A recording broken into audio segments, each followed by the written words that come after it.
सहनाववतु सहनौ भुनक्तु सह वीर्यं करवावहै तेजस्विनावधीतमस्तु मा विद्विषावहै। ओम शांति शांति शांति। वैदिक जीवन पद्धति की इस कक्षा में आप सभी का हार्दिक स्वागत है, अभिनंदन है। वेदो अखिलो धर्म मूलम, वेद सब सत्य विद्याओं का पुस्तक है। वेद का पढ़ना, पढ़ाना, सुनना, सुनाना तथा आचरण में लाना हम सबका परम कर्तव्य है। वेदानुकूल आचरण हम करें, वेद के जो दिए हुए ज्ञान हैं उन ज्ञान से अपने इस जीवन और जगत को दिव्यता से परिपूर्ण करें, यह हम सबका परम कर्तव्य है।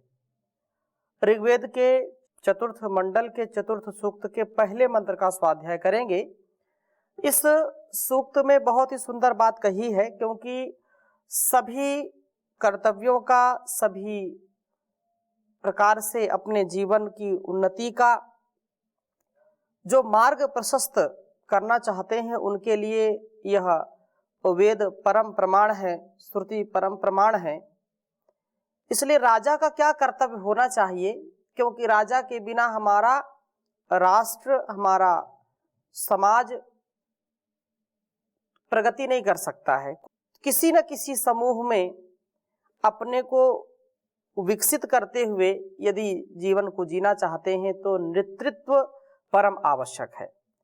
बिना नेता के, बिना अग्रणी भूमिका निभाने वाले के कोई भी परिवार, कोई भी समाज, राष्ट्र और संसार में उन्नति नहीं कर सकते हैं। अतः राजा का क्या कर्तव्य है, इस चतुर्थ सूक्त के पहले मंत्र, दूसरे मंत्र, तीसरे, चौथे, पांचवें मंत्र वे बहुत ही सुंदर बात कही है। हम पहले मंत्र को आधार बना करके राजा का क्या कर्तव्य होना चाहिए उसके विषय में भी इन वेद मंत्रों का क्या उपदेश है उसको समझने का प्रयास करेंगे। प्रथम इस वेद मंत्र को आपके समक्ष मैं लिखता हूं, फिर आगे की चर्चा करूंगा। ओम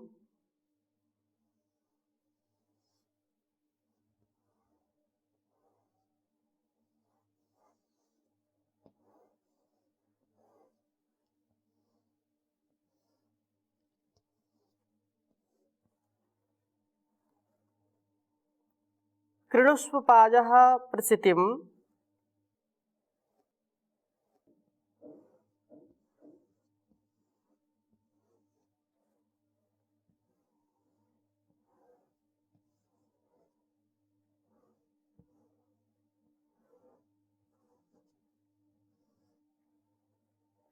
कृष्व पाजः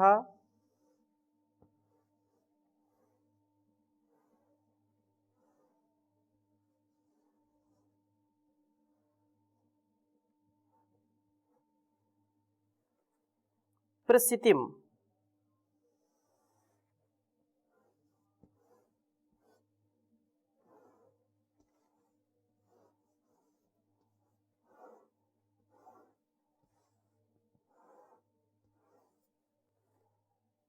न पृथ्वीम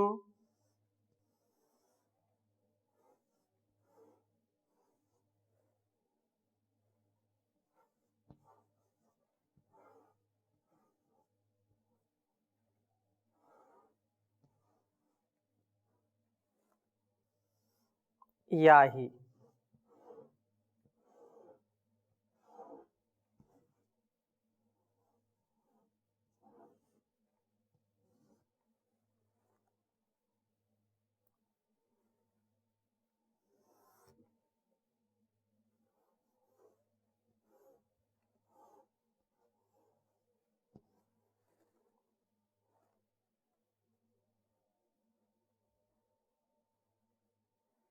राजेवाम। अब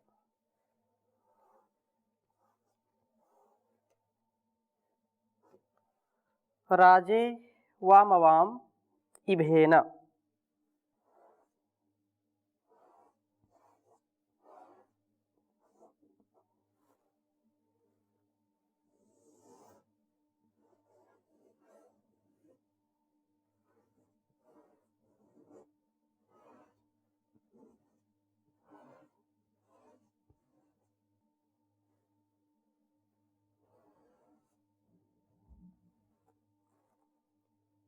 पृथ्वी मनु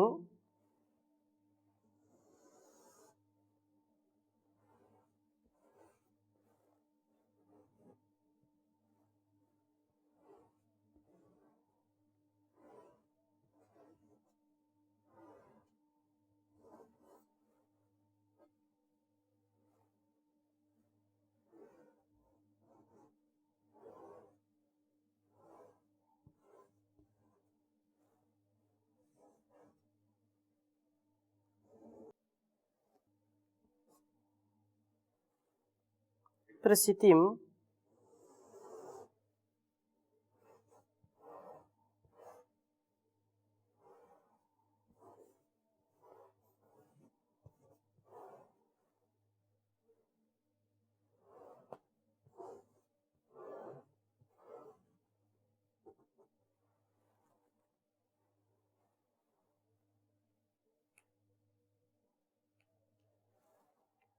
द्रोणानोस्तासी।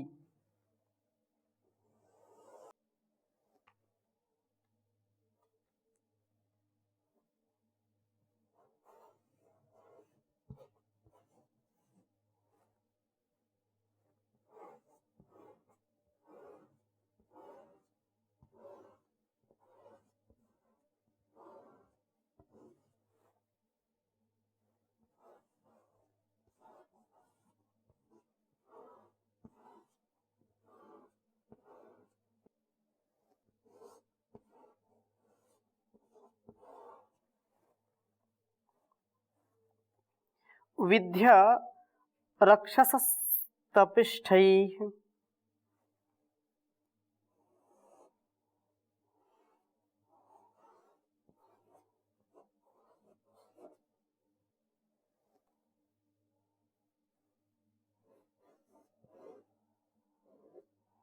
विद्या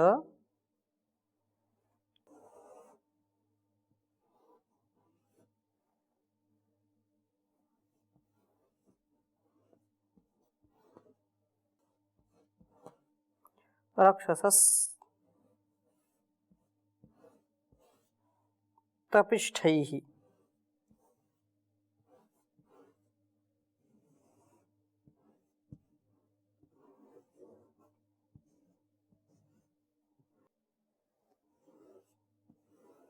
चतुर्थ मंडल के चतुर्थ सूक्त का पहला मंत्र है यह। ओम कृणुष्व पाजः प्रसितिं न पृथ्वी याहि राजे वामवामिभेन। त्रिशीष्व मनो प्रसीतिं द्रोणानोस्तासि विद्या रक्षसस्तपिष्ठैः। ओम कृणुष्व पाजः प्रसितिं न पृथ्वीं याहि राजे वामवामिभेन। त्रिष्वी मनो प्रसितिं द्रोणानोस्तासि विद्या रक्षसस्तपिष्ठैः। इस वेद मंत्र में राजा के दो मूल कर्तव्य बताए हैं। बिना राजा के, जैसे हमने पहले निवेदन किया कि राजा का तात्पर्य क्या है? स्वामी। इस समाज का, राष्ट्र का, परिवार का, छोटा भी परिवार है तो भी एक न एक कोई न कोई उसका स्वामी होता है, कोई न कोई उसका गृह स्वामी, गृहपति होता है। परिवार को चलाना बड़ा कठिन काम है, लेकिन यह उतना ही अनिवार्य कार्य है जितना कि इस संसार और शरीर को अनुशासन में रखते हुए हम अपना और समाज का कल्याण करते हैं। यदि हम इस शरीर के राजा अर्थात जो प्रेरणा है परमात्मा के द्वारा दी गई आत्म अनुकूल जो आचरण है उसको नहीं करेंगे तो हमारा शरीर भी ठीक ठीक कार्य नहीं करेगा। शरीर आत्मानुकूल कर्म करने वाला होना चाहिए। कैसे? आत्मा बुद्धि मन को और मन इंद्रियों को नियंत्रित करे, इंद्रियां विषयों में नियंत्रित रहें, तब जाकर के शरीर का भरण पोषण होता है। ऐसे सारा संसार जो अनुशासन में चलता है उस परमात्मा के, यहाँ शरीर में आत्मा और यह संसार परमात्मा। ऐसे तो शरीर भी परमात्मा से ही है, परमात्मा का ही है, परमात्मा की विशेष कृपा दृष्टि से सब हम कार्य करने में समर्थ होते हैं। तो यहाँ भी एक जो इस पृथ्वी का, इस भूभाग का या राज्य का, राष्ट्र का जो स्वामी होता है वह भी तेजस्विता से युक्त हो और समाज को गति देने वाला हो। ऐसा जब वो होगा तभी समाज भी सुव्यवस्थित होगा। तो उसके विषय में उपदेश किया है कि पाजह, पहला शक्ति को कृष्णवत करने वाला होना चाहिए, अर्थात शक्ति को संपन्नता से प्राप्त करने वाला हो, विपन्नता ना हो, शक्तिशाली होना चाहिए। अपने शरीर में शक्ति का संपादन कर और पृथ्वी विशाल प्रसितिम्ना सेना की तरह प्रकृष्टा स्थिति ही बंधनम यस्याः, जो क्रम में बद्ध होकर चलती हैं। राजा शक्ति का संपादन करके अपने अनुभाव जो है विशेष से सेना प्रवृत्त सा प्रतीत हो, अर्थात वह इतना शक्तिशाली हो और इस विशाल पृथ्वी को सुव्यवस्थित, पृथ्वी का तात्पर्य जहां जहां उसका शासन है, जहां जिस भूभाग में वह शासन कर रहा है, तो वहां जो है इस प्रकार से शक्ति का संपादन करता हुआ कार्य करे कि उसके सामने जो भी आतताई हैं, जो संसार में या समाज में बाधक तत्व हैं, वे उससे थर थर कांपें। इभेन गत भयेन, वह जब स्वयं भय से शून्य होकर के तेजस्विता से अमवान शक्तिशाली होता हुआ आगे बढ़ता है, तो उस राजा के लिए यहाँ उपदेश किया है कि राजा तो ऐसा प्रतीत हो जिससे भय बिल्कुल दूर हो गया हो। भय शून्य जो व्यक्ति होता है उसमें तेजस्विता का अतिशय दर्शन होता है, वह अतिशय प्रदर्शन करता है। तुम्हारा जो स्वभाव है, तुम जो ऐसे बनोगे तो ही तुम दूसरों को भय शून्य कर सकते हो। जो स्वयं डरता है दूसरों को कैसे डर से बचा सकता है। तो इभेना अर्थात गत भयेना, जिसका भय चला गया है जिससे, और शक्तिशाली होता हुआ तू राजा इव, राजा की तरह या ही गति वाला हो, अपना शासक बनता हुआ कार्यों को व्यापृत हो।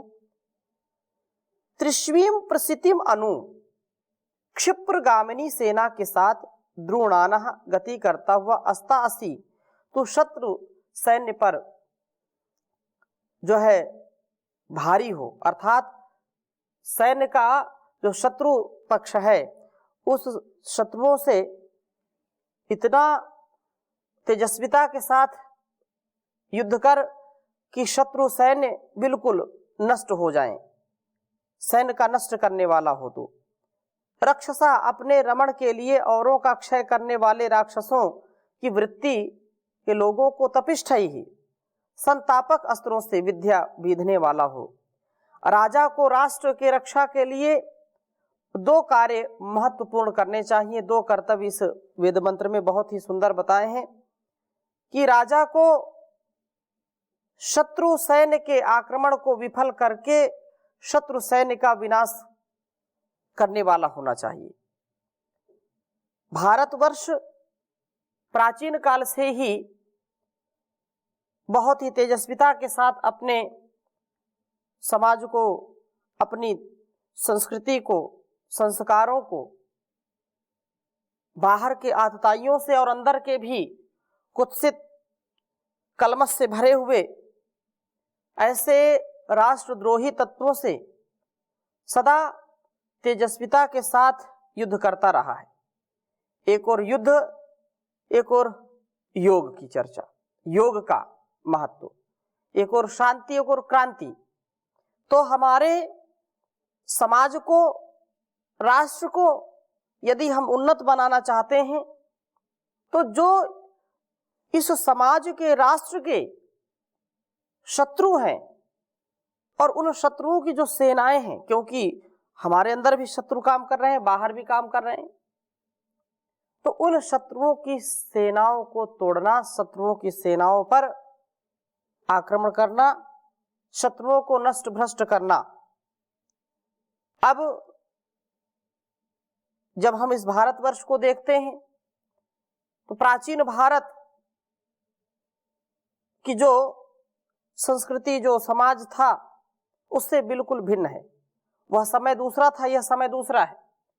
अब उस प्रकार का युद्ध नहीं हो सकता, अब दूसरे प्रकार का युद्ध है, वैचारिक युद्ध है।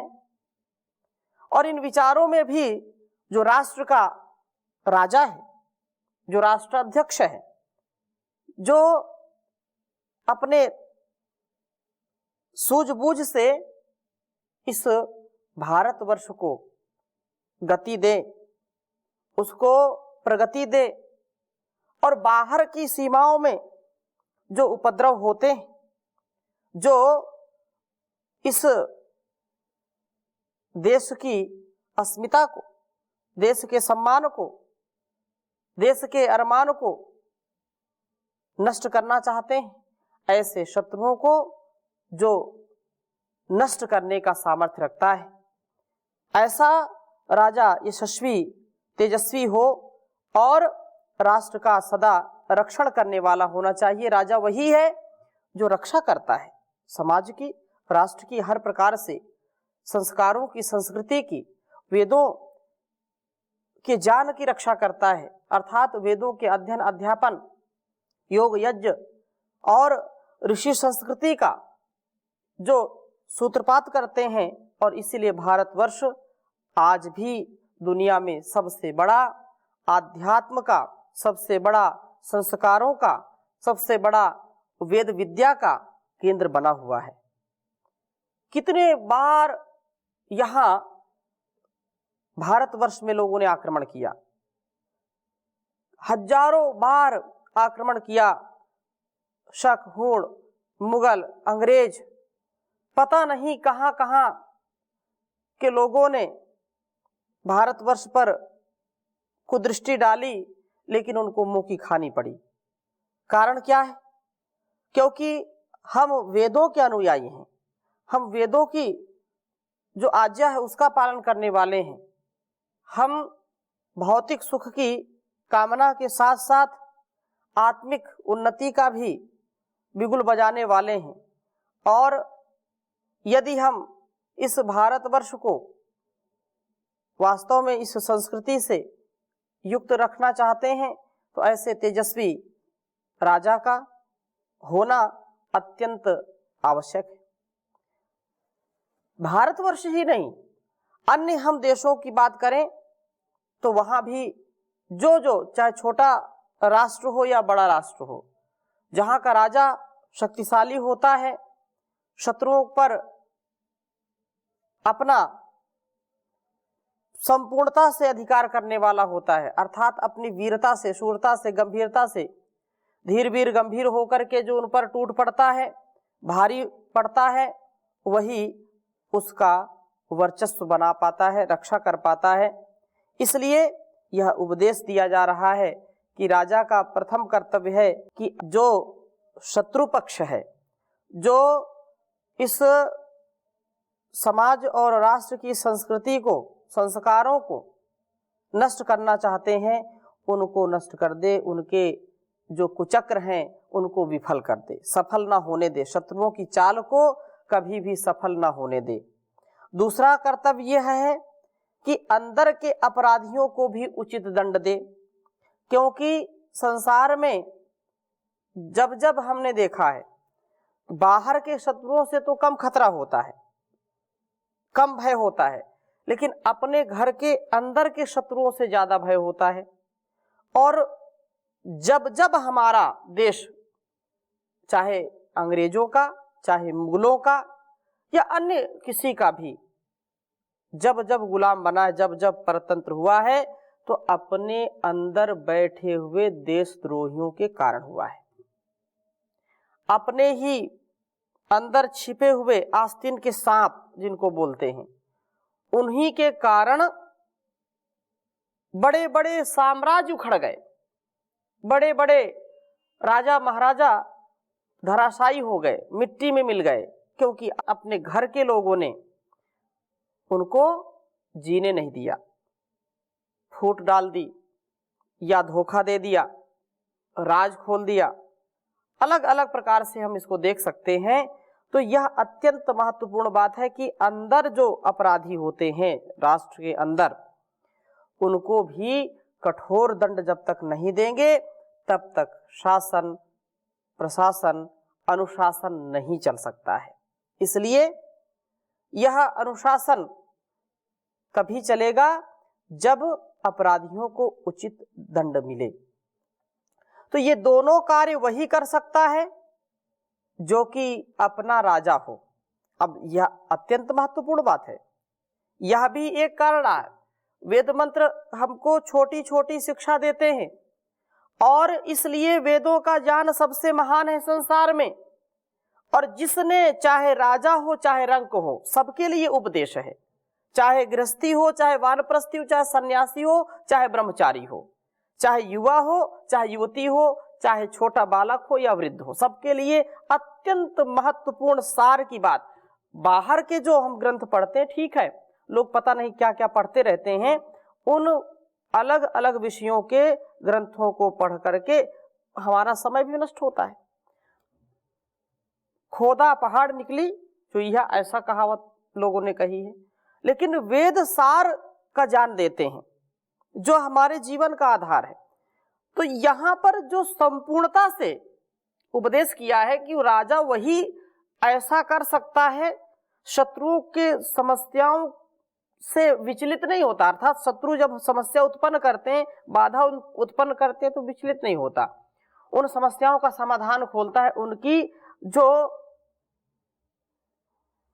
एक कूटनीति है, जो राजनीति है, जो अधर्म नीति है, उसको विफल कर देता है और अपने धर्म का, पुण्य का, पराक्रम का, धीरता गंभीरता का जो उपदेश है वह सबको बता करके, सिखा करके अपना जीवन और इस जगत का जो कल्याण है वो करता है। लेकिन वो कौन कर सकता है? जो अपना राजा होता है, अर्थात जितेंद्रीय होना चाहिए राजा को। और ऐसा ही व्यक्ति तेजस्विता के साथ विचरता हुआ प्रजा के लिए प्रभाव वाला होता है, वह तेजस्विता से युक्त होता है, प्रभावशाली होता है। निस्तेज विषयासक्त व्यक्ति जो विषयों का चिंतन करता है और विषयों में आसक्त रहता है, तो स्वयं आप इतिहास उठा करके देखिए, ऐसे राजा जो विलासी थे, ऐसे राजा जो अपने ही इंद्रियों में फंस जाते थे, जिह्वा की लोलुपता में फंस जाते थे, रूप रस गंध में फंस जाते थे, वे राजा कभी भी राष्ट्र का हित नहीं कर सकते। आज हम देख सकते हैं संसार में ऐसे राजा, ऐसे समाज सेवी, ऐसे नेता उस समाज को गर्त में ले जाते हैं। तो वेदों का यह उपदेश कि हम ऐसे राजा हों जो स्वयं जितेंद्रिय हों, तेजस्विता से युक्त हों और विषयों में आसक्त ना हो। राजा तेजस्विता का संपादन करे, पहले अपना राजा बने, अपना स्वामी बने, अपना अधिपति बने, सेना के साथ गति करता हुआ क्योंकि सेना का भी निर्माण, सेना का भी संयोजन और सेना का भी समायोजन करना राजा का प्रथम कर्तव्य है। इस प्रकार से जब करेगा तो शत्रुओं पर वह भारी पड़ेगा, शत्रु निर्बल होंगे, निस्तेज होंगे उसके सामने। इस प्रकार से वह शत्रु सैन्य को परास्त करे और राक्षसी वृत्ति के लोगों को दंडित करे। जो अपराधी हैं उनको कभी भी प्रश्रय न दे, उनका सदा धर्षण करता रहे। तो यह बहुत सुंदर वेद मंत्र आपके समक्ष मैंने रखा, आगे और चर्चा करेंगे, अभी यहीं पर विराम देते हैं। ओम शांति शांति शांति।